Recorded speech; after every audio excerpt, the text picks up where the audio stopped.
Okay, we're going to talk about AI and how to fight against AI in a very smart way regarding jobs, what to do, and not to be in the list of 70,000 people that just fired by Mark Zuckerberg from his company. And it's just the beginning. Let me show you something here. I hope it's clear enough. It's a very old picture.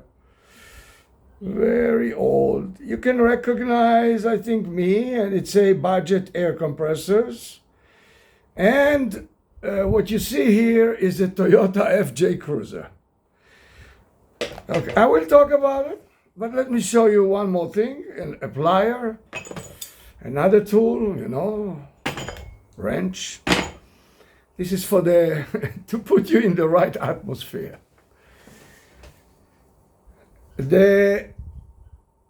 The funny thing is that until today, the idea was that when parents want to send their children to learn an occupation, they have few options that they choose from. They avoid the blue collar jobs. They avoid technicians, they avoid all these low prestige jobs. Am I right or what? So you could see the phenomena till today, till AI came into the picture. We talk about history now, okay? History in the making. Before AI, the dream of every mother and father was that the son will be a doctor and the daughter will be a supermodel, or she will learn acting and she go to Hollywood in 1 second. Am I right or what? This is my idea, or this was the phenomenon. I lived in Florida for 30 years. I was not born in America. Now I'm a retiree in Vietnam. But in Florida, again, I want to show you, I reached this level of Toyota FJ Cruiser and the owner of air compressor companies at age 50. Till age 50, I played all the games that most of us are playing. I'm going to be rich fast. I'll go to Barnes and Noble and I read the motivation section there, and they will motivate me. And then they just told me, listen, go buy a suit, $500, $600 suit at the time. You will feel millionaire and you become a millionaire. That's it. It's the suit, man. It's not what you do. Okay. We have to put some humor into this conversation. I don't know even how to touch it. The topic is so big, but I will try to concentrate that I have only 15 minutes because YouTube eliminates me in Vietnam more than 15 minutes a clip. My point is like that. In the next many years, 10, 20 years, for sure, AI will not be able to hurt people that they have a technical job. Air compressors, air conditioning, you name it. Technicians here, technicians there. I'm talking about people that use tools.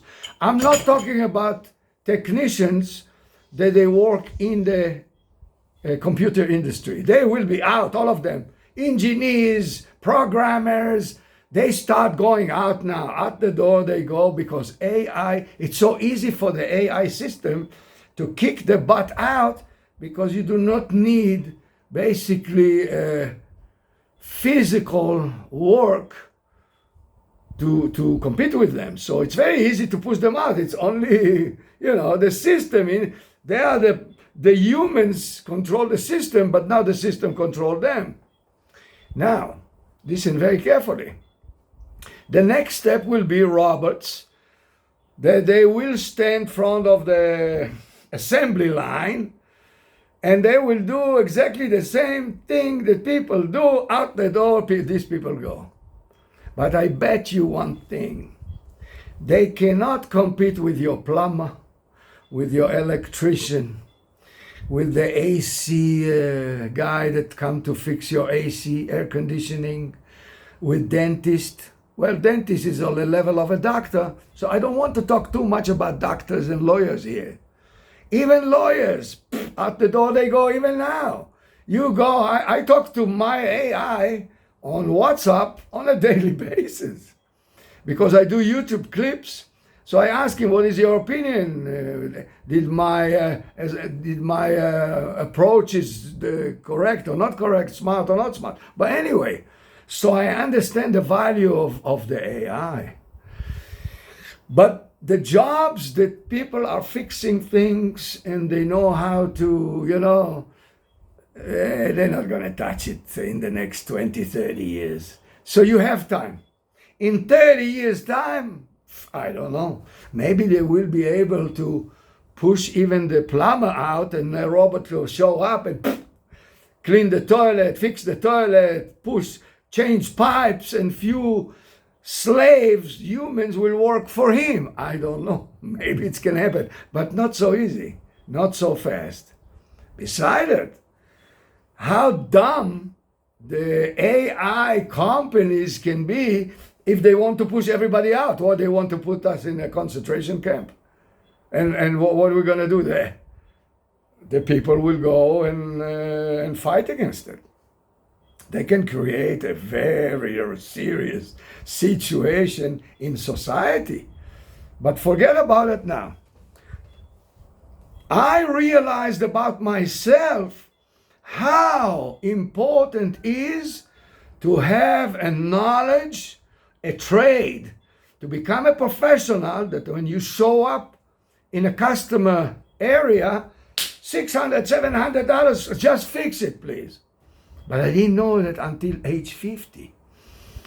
So until age 50, when I came to America under business visa, they pushed me or forced me to be a businessman. So I sold and I buy and sell, buy, import, export. Yes, many times I made good money, many times I lost the money. The problem with business of many kind, that you can touch furniture, touch this, you will never specialize in something deep enough to know the field strong enough that nobody can push you. But when you learn to become an electrician or a plumber or air compressor technician like me, there is no school for that, by the way, or AC technician, and there are many others. You can go and Google it, technical jobs. Just Google it. Forget university nonsense. It's all an illusion. They lie to you. All the stories they tell you that you finish university and you go out and all these companies stand in line just for you. Bullshit. They like to talk to you like that because you must believe in that, so you pay your fees until you die or whatever. But they play with you. This is not the truth. No need to go to university today unless you want to become a doctor, professional, lawyer, accountant, and that's it, I think. Or engineer. Build bridges. You need to learn about it. But most of the jobs, like electrician, like this, you can learn outside the university. You don't need to go to university. I don't need to. In air compressor technician, I didn't need to go to university. For what? I learned it from engineers in the field. The story is long story. I don't want to spend your time here because this is not the issue. The issue is that when I was until age 50, I was so unstable that I could not sleep at night. It was terrible. Age 50 or 49, I should say, I learned the business of air compressors. I became an expert. I opened a company. It's a story. How I open it doesn't matter now. I talk about it in other videos here. I found myself with 5 employees, 3 trucks. Amazing. Made a lot of money. Suddenly 2008 came. You young people, you don't understand. The market crashed. Everything crashed. Telephone didn't ring. I was sure the battery no good. I changed a few times battery. Nobody called me again. So I let go everybody. I closed the shop. And I worked for my Toyota FJ Cruiser. And my customers still remember me. This was a long time ago. I'm 73 years now. I'm retiree very comfortably. Live in Vietnam, not because I didn't have enough money in America, because of family issues.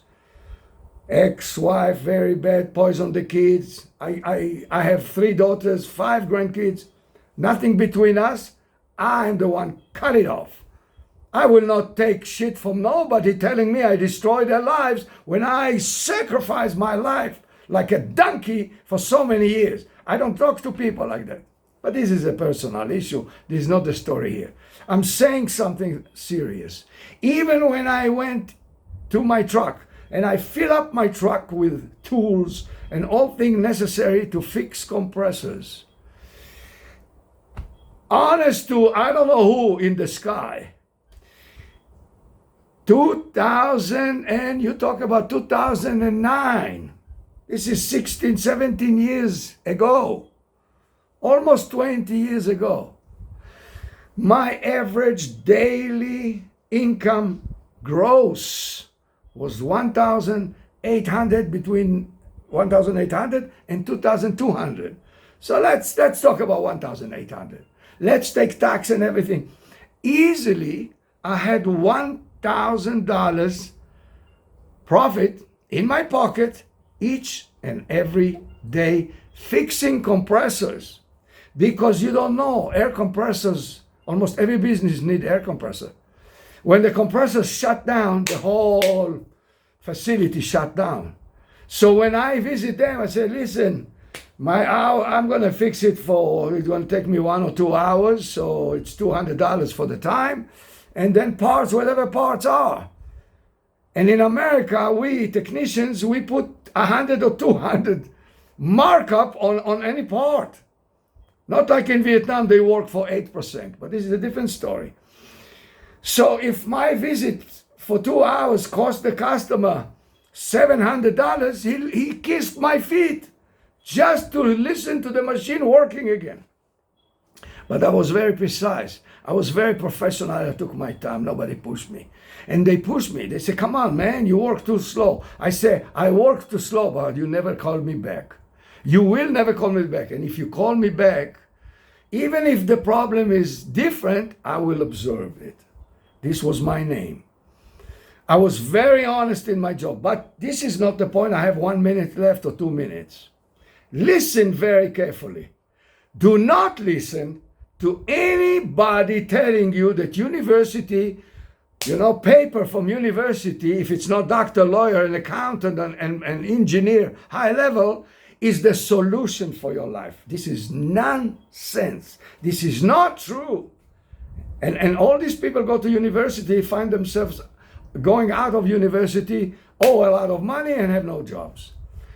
Learn a skill. Learn a trade. Become a technician. Don't be afraid to be dirty. Don't be afraid, I'm telling you. It will give you a lot of satisfaction and a lot of money, and nobody can push you around. Nobody. Not AI, not the son of AI, not the mother of AI, and not the grandmother of AI. Okay? And I asked my AI this question. It's exactly what he answered me. The AI said, only jobs that are in the field of technicians, that they fix things. Then you say, oh, I want to be rich, I want to sell. Who told you cannot open a company in your field and become a boss and sell air conditionings or sell compressors or sell everything? Okay? This is the point of today.